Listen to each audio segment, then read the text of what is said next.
the United States of America. Why are you hurting people? If you want to go kill and hurt people, go to Iraq. Why y'all doing this to people? Y'all walk around in riot gear like this is a war. I saw them beating people, people that had nothing to do with anything, just grabbing people out the crowd. There's no honor in that. My mom, my father, everybody has served in Iraq, Afghanistan. Well, I did 14 months in Iraq. My father was in Afghanistan. My mother did a year in Iraq. We fought for this country. I don't come home. I'm in New York City. I am from New York City, and these cops are hurting people that I fought to protect. There's no reason for this. There's no honor in hurting unarmed civilians, and I won't let it happen. Have a good night. I served with Kilo Company, 3rd Battalion, 8th Marines as an automatic machine gunner. There's a term, once a Marine, always a Marine. But there's also the term, eat the apple, F the core. I don't work for you no more.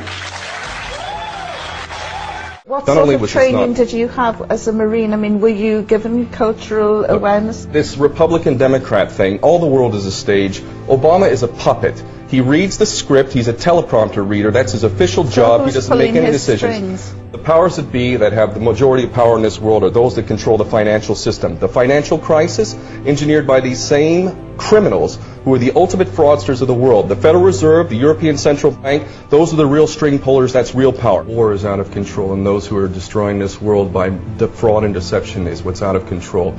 9/11 was the false flag operation used to justify the invasion of Afghanistan. It is the ultimate deception, and it's done for a full spectrum dominance agenda, which is part of controlling this world by deception. And unless we as people stand up to these treasonous traitors and all of those people carrying out this stuff and the colluders, including the mass media and the politicians, we are going to continue to get this kind of deception. The individual is handicapped by coming face to face with a conspiracy so monstrous that he cannot believe it even exists. And that's the problem we have today. This conspiracy is so monstrous, so demonic, that we tell people about it and they say, you're crazy, this is America, it can't happen here. We have all the evidence needed to prove to anybody, if they'll just look at the evidence, that 9/11 was an inside job.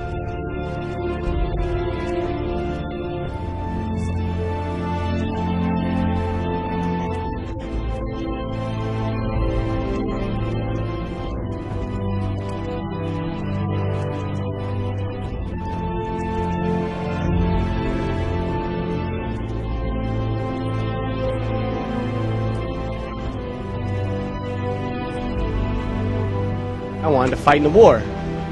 I joined up, month out of training, I arrived in Baghdad, Iraq. We believed 9/11 was a lie. This is in 04. Every sort of service believed 9/11 was a lie. We thought the people would expose the lie, know the war's a lie, and bring us home. I'm outraged at what is going on. Again, they're using this idea of patriotism and honor. That's bullshit. This war is not about honor. This war is about profiteering. This war is about money. We're nothing but pawns being used for their political agendas. We need to wake up, and these politicians need to stop playing with the citizens' emotions and trying to give them this emotional high and patriotism. Let's speak reality. We need to wake up America. What you see with people is that they're desperate to hear what they want to hear. For people to say, oh no, these conspiracy theorists, they're all crazy, you know, they're all paranoid. It's not really going on. It's ridiculous. And this is done to protect you. This is done for you. You know, we're the government. This is why we're doing it. You know, watch the telly. There's a game on in a minute, and you'll be fine. And we're just going to build another concentration camp, okay? See you later. Take you to the FEMA camps being built by Halliburton right now to house 50 million Americans. They're building enough concentration camps in America. If we don't act now, we're going to lose all our rights. I served my country. I got an honorable discharge from the Army, and I swore an oath to protect the country from all enemies, foreign, domestic. Now, these people that are operating in our government right now are criminals. Whatever you hear on TV isn't what the reality is. You are losing your rights as we speak. At HR 2749, which is a Food Safety Act, and this affects the entire country. They can stop all forms of transportation in and out of the state. They can destroy vehicles. They can declare martial law, and they can shut restaurants down. They can shut down supermarkets, and that's why they put all these hot button issues out there to distract people, so they argue amongst themselves, like race and abortion and terrorism and health care and God only knows what else. They got you all distracted, arguing amongst each other while they're all fucking robbing us. And people don't know. I talked to people today, they didn't even know what martial law was. They're like, what's that? And when I told them, they couldn't believe it. I mean, people have to wake up. And it's unfortunate, but we're at a point right now that if people don't wake up, they're going to lose everything that they fought for. That's where we fell off. We were out watching football or basketball or baseball or going on the beach or talking on the internet or texting each other, whatever the case may be. The last nail is being driven into the coffin of the American Republic, yet Congress remains in total denial as our liberties are rapidly fading before our eyes. The process is propelled by unwarranted fear and ignorance as to the true meaning of liberty. It is driven by economic myths. Who would have ever thought that the current generation and Congress would stand idly by and watch such a rapid disintegration of the American Republic, which is equivalent to granting dictatorial powers to the president?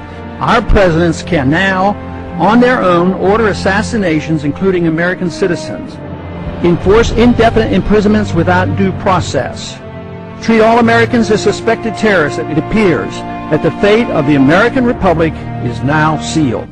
Every time our country stands in the path of danger, an instinct seems to summon her finest first. It's always the patriots who first hear the call. When loss of liberty is looming, as it is now, the siren sounds first. When ordinary hands can possess such an extraordinary instrument, that symbolizes the full measure of human dignity and liberty. That's why those 5 words issue an irresistible call to us all. So as we set out this year to defeat the divisive forces that would take freedom away, I want to say those fighting words for everyone within the sound of my voice to hear and to heed. From my cold, dead hands,